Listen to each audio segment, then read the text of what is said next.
میں نے گزشتہ وہاں امریکہ میں خبر پڑھی اخبار میں کہ ایک خاتون جس کی بیٹی ہوئی تھی اس کے پیٹ میں یوٹرس نہیں تھا. جب اس کی شادی ہوئی تو بڑی ان کو پرابلم ہوئی تو انہوں نے حال یہ سوچا کہ جو لڑکی کی ماں ہے اس کے جو میاں ہے اس کے ایگز ٹیوب ٹیسٹ ٹیوب میں فرٹائل کر کے اس کی ماں کے پیٹ میں رکھے جائیں.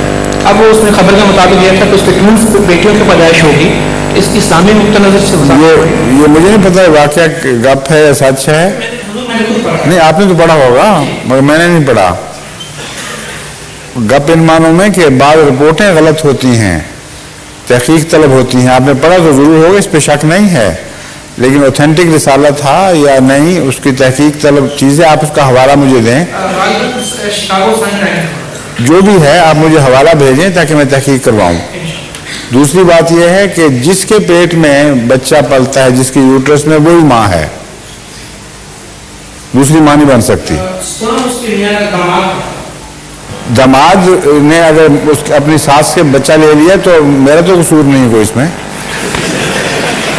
اس پاگل سے پوچھیں جس نے ایسا کیا. بچہ تو ساس کے اس کی ساس نے اس کی بیوی کا کام کیا, بس اتنی بات ہے.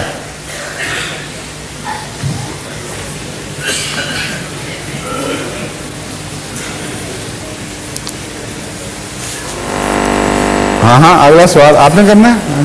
السلام علیکم.